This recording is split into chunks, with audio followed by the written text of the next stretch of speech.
Rosacea is a very challenging condition. Now, I come from the philosophy that most skin conditions are a reflection of something going on internally, and personally my belief is that rosacea is based on a digestive condition and not really based on anything in the skin itself. Now, that doesn't mean that the skin is not struggling, and there's absolutely a ton of inflammation that goes on in the skin. In fact, that inflammation creates all kinds of havoc. For example, some people develop acne, others have excessive oil production, others are excessively dry, but for the most part we're all struggling with the same issue, and that is that we have prolonged redness in the skin with a propensity or a likelihood of developing what a layperson might call broken capillaries in the face, and that then leads to a worsening of the condition, and then scar tissue develops, and that scar tissue is called phyma. So with our approach to rosacea, we try to address all of these issues at the same time. You see, if the condition is an internal condition and we are treating the skin in such a way that we are trying to restore its health, then we need to focus more on, of course, inflammation, which a lot of people do. That's not an unusual approach. And we use something called willow bark extract as a powerful anti-inflammatory for the skin. And we'll use it with many other Ayurvedic and natural herbs in order to create a well-rounded approach to the anti-inflammatory aspect of the skin, because you would never want to use a steroid on the skin, of course, because that will thin it even further. In addition to using that, we use things that actually stimulate the production of collagen and elastin. Now, why do you need collagen and elastin? Because as I identified, when you have rosacea, you are progressively thinning the skin, and that progression leads to an increase in the visibility of broken capillaries, or as we call them in the medical field, telangiectasias. Now, are these really broken capillaries? In fact, they are not. They are simply revealed capillaries. What I'm trying to say here is that the blood supply in the dermis is critical to the health of your skin. In fact, it feeds your epidermis, it feeds your dermis, and it keeps them running. If you didn't have substantial blood supply in your skin would thin dramatically and look much worse than it actually does. So that blood supply is important.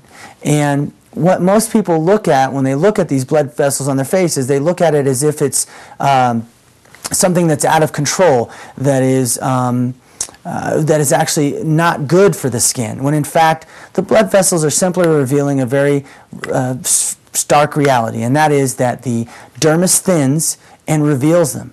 You see, as we get older, all of us, whether we have rosacea or not, our dermis, which is the second layer down from our epidermis in the skin, continues to thin on a rate of about 1% a year for most people. For rosacea sufferers, it's probably faster than that. And so as our dermis thins, it continually removes tissue that was covering our blood vessels. And the thinner it gets, the more blood vessels are revealed. So the idea is not to get rid of the blood vessels, because again, those are what feed and keep our skin healthy, but rather to recover them back up again. And that's why you need collagen and elastin stimulators. And in order to do that, you need to stimulate a cell in the skin called a fibroblast. And we do this with several ingredients, and you can turn to our discussion on Calm, which is our rosacea serum, for more information on that. Now, the second aspect of rosacea that we deal with is the scarring.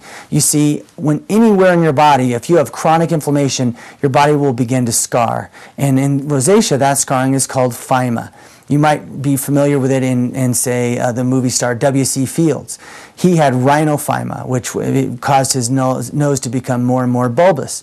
Well, that's a buildup of scar tissue under the skin, and it is actually a serious concern for most people. So we try to address scar tissue with an ingredient called 1,3-beta-glucan that you'll hear about in other lectures, and it's a wonderful ingredient for increasing something called a macrophage, which is a scavenger of scar tissue in our skin.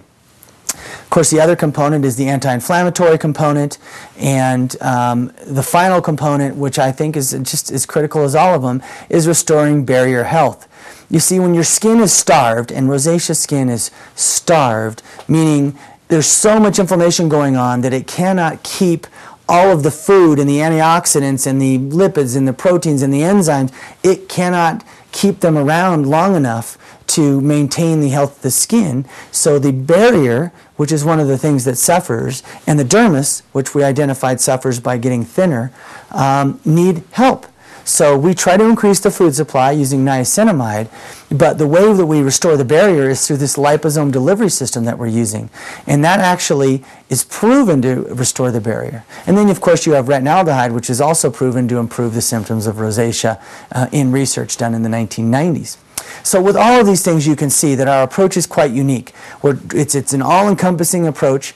We do not believe that barely putting any product on the skin or only using a moisturizer does anything long-term that is positive. It simply gives you that temporary effect, if that at all, and it's really not the approach that we recommend. We hope you enjoy the strategy, but always remember, rosacea sufferers, you typically are much more sensitive to stimulants, and you need to start slowly with the osmosis line. Thanks.